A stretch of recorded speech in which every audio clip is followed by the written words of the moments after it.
The talk from Gabe Buckley. Gabe, as I think many of you would already know Gabe, he's the national president of the Liberal Democrats, which of course is Australia's best political party.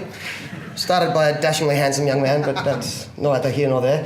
He's an IT boffin by day, but I don't know much about his day work, so I can't say any more to that. But he's also a passionate advocate for a series of causes, one of which is animal suffering or animal rights, and he's going to speak to us about that now. Please make him welcome.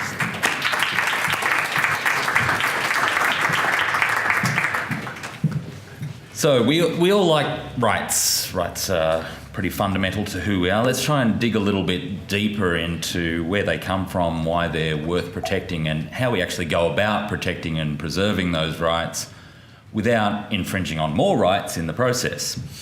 Because that, to me, is the hardest part, is managing those conflicts between rights when they are in conflict. It's easy to protect rights when they're not in danger of being infringed by anything. But in a world where resources are scarce and where we all hold different sets of values, rights are going to come into conflict all the time. How we handle those conflicts matters a lot more than how much we profess to care about rights that aren't in danger. For to be free is not merely to cast off one's chains, but to live in a manner that respects and enhances the freedom of others. Nelson Mandela knew a fair bit about chains, so I'll take his word for it on that one.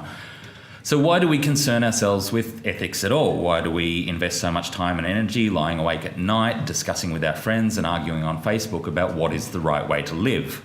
Why are we libertarians? Well, most libertarians believe that a libertarian approach to life is the right way to live. That's fairly self-evident. Very few people try to live their lives according to principles that they disagree with.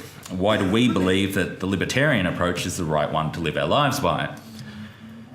Libertarians tend to emerge through two fairly distinct lines of thought. There are deontological libertarians who believe that the non-aggression principle is sacrosanct and that simply not initiating force against others is a suitably ethical way of living their lives.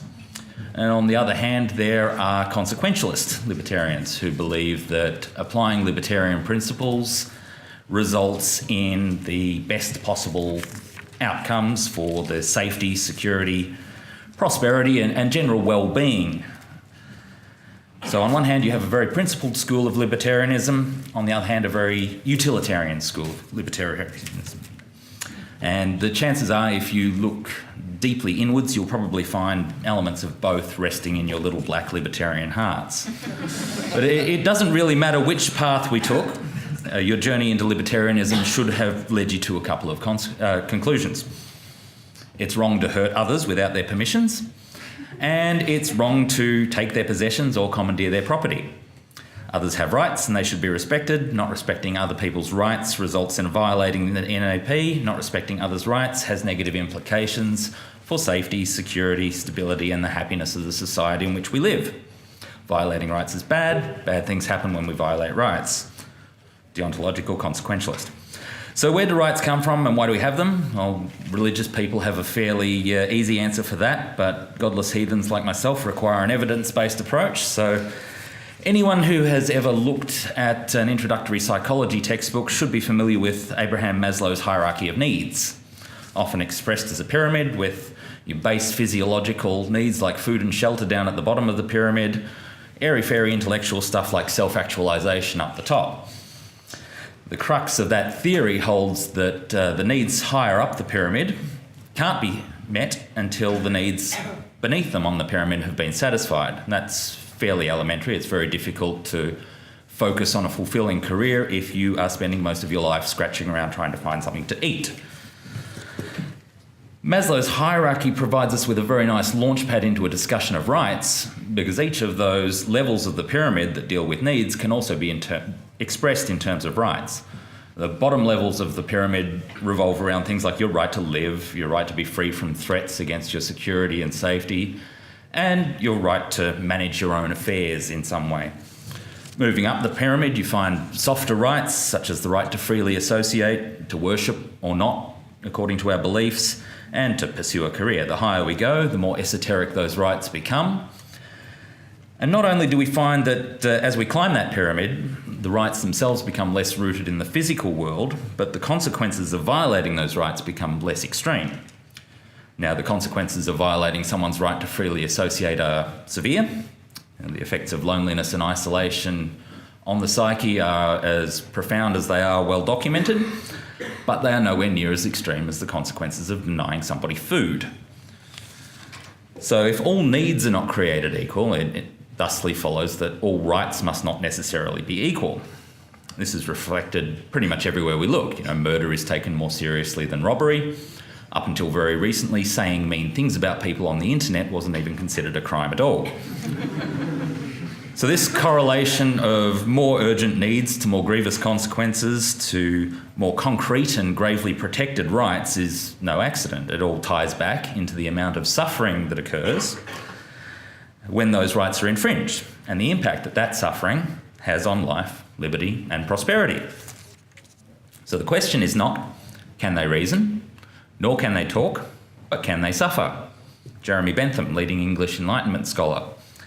Bentham underpinned his theory of rights on the axiom that it is the greatest happiness of the greatest number that determines the measure of right and wrong. So Bentham argued that the amount of suffering caused to the individual and in wider society weighed against the amount of happiness engendered in other individuals that determined whether or not an act was morally good or bad.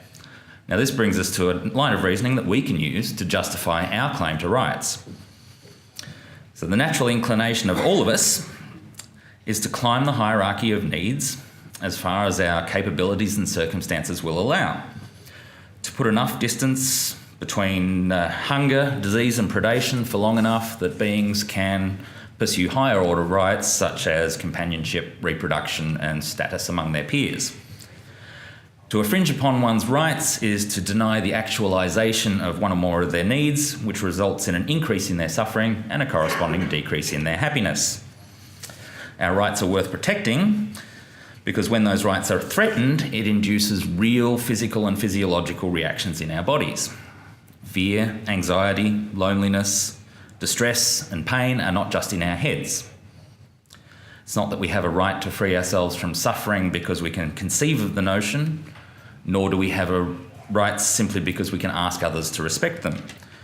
We have a right to free ourselves from suffering because suffering runs counter to the natural inclinations that have been hardwired into our DNA over many million years of natural selection. More self-evident truisms. It is bad to make people feel bad because feeling bad feels bad. If you've ever asked a child, how would you like it if they did that to you? You've got this stuff down pat already. I don't need to explain it. We understand that other people are much like us. What causes us to suffer should and does cause other people to suffer. There may be minor differences from one organism to a next, but by and large, Maslow's hierarchy holds true. Other theories of rights that hold up our ability to conceptualise or to articulate those rights as the foundation of those rights conveniently handwave the fact that those rights are applied to people who cannot conceptualise or express those rights. The newborn, the comatose, the mentally feeble, all considered to have rights, even though they lack the capacity to conceptualise or even articulate them. Their rights are protected solely because violating them would induce suffering in not only the individual but also in the wider community. So if our rights are predicated on our ability to suffer, then some of those rights must be applicable to other beings capable of suffering. To the extent that beings have needs and to the extent that the denial of those needs results in an increase of suffering, that should factor into our decision making. The rights that any organism has are a function of that organism's hardwired evolutionary requirements distilled down into instinctive needs by millions of years of evolution, and the distress that results that they suffer when those needs are not met. So the implications of that are, firstly, that not all humans share the same rights. That's easy enough to see in practice. Children don't get to vote, and we regularly place the financial affairs of the mentally incompetent into the hands of others. The second implication is that some of those rights that we claim as human rights are also applicable to non-human animals. if we base our theory of rights on suffering, then we have to try and reconcile the fact that we often unthinkingly, and sometimes knowingly, inflict suffering on our fellow sentient creatures. Remembering that we are libertarians because we think that living a libertarian life and not inflicting suffering is the right way to be a good person. If not causing suffering is the yardstick by which we measure goodness, then it becomes impossible to hold the thought, I am a good person, in your mind at the same time as you knowingly participate in behaviours that inflict suffering on others. So the problem we now have is that not only do we have to weigh our actions against how they affect other humans, but also their effect on other sentient organisms that are not humans. So if I trace my ancestry back far enough, alongside anybody else in this room, eventually we would come to a common ancestor. If I did the same thing, the same is true, but the distance back through time, only greater if I trace my ancestry back alongside that of a chimpanzee, a cow or a fish. Humans, for example, share 99.5% of their DNA with each other on average. We also share 99% of our DNA with chimpanzees.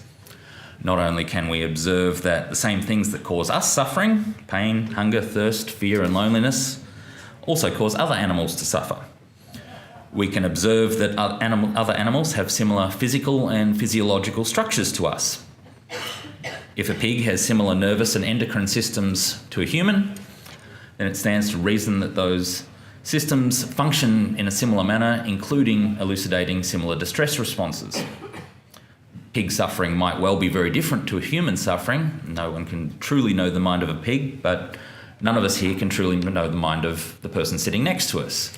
Steve's suffering might be dissimilar to Jane's suffering in many ways, but the similarities, the commonalities, vastly outweigh any superficial differences. So how do we go about factoring this into our decision making? Well, firstly, we need to recognise that our actions impact on the lives of others, including animals. There are many things that we do that impact heavily on the lives of non-human animals. And how do we know which of those are legitimate but unfortunate consequences of multiple organisms attempting to occupy the same planet? And which are the ones where we could alter our actions to decrease the amount of suffering they cause? We can look at where those rights come into conflict and whereabouts on the pyramid those rights come into play.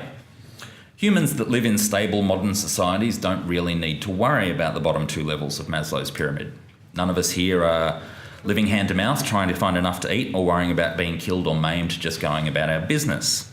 Most of us live in very comfortable neighbourhoods in one of the least troubled areas of the planet. Yeah, cool, but we still need to eat, right? Obviously humans need to eat. I'm human, despite accusations in last year's program to the contrary. And given that I'm about 10 kilos over my fighting weight, it's obvious that I eat. However, I'm not eking out some subsistence lifestyle in a village in Africa, nor am I sitting on a lifeboat in the middle of the ocean. I live in a modern first world city. I can, without reducing my quality of life, without impacting my financial security or health in any danger, I can eat nothing but plant-based food. For me to eat meat, eggs or dairy would simply be a matter of preference. For most of us, eating meat is done for no reason other than we happen to like the taste of it. And don't get me wrong, that shit is delicious. However, the momentary and inconsequential increase in pleasure that I might get from eating a steak over a veggie burger does very little to counteract the suffering endured by the sentient creature from whose flesh it was extracted. When my right to extract the maximum pleasure from the sensation of eating comes into conflict with another organism's very right to live, then it's my fleeting pleasures that have to take a back seat. We've got a word to describe people that inflict suffering on others for their own enjoyment, and it's not a nice one. That doesn't mean that the rights of animals will always hold sway over the rights of humans. While animals certainly suffer when they are unable to meet their evolutionary needs, most animals aren't capable of scaling that pyramid more than 1 or 2 levels. They're unable to experience suffering if those higher order needs are not met. Rights are only rights in the sense that we understand them if they cause some sort of increase in suffering in the individual or in the wider community when they're infringed upon. I might believe I have the right to levitate. I can certainly conceptualise that right, and I can certainly ask you all to respect it. The fact that levitation is impossible renders it a moot point. So we don't need to worry about the property rights of fish or the freedom of religion of tigers any more than we need to worry about the rights of humans to levitate. But simple day-to-day life impacts upon other sentient creatures all the time. Measuring the impacts of our actions against the suffering that they cause or alleviate gives us a solid framework for evaluating those acts and determining where we should make changes so that our actions are more congruent with our strongly held belief that we are morally driven, ethically principled, good humans. So do we ever have a good cause to kill animals? Yeah, sure, certainly, depending on the circumstances.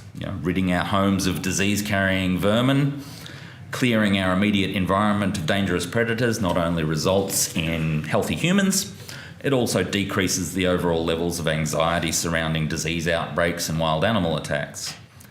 We drive cars and trucks onto and under which animals regularly meet grisly ends. Tough titties.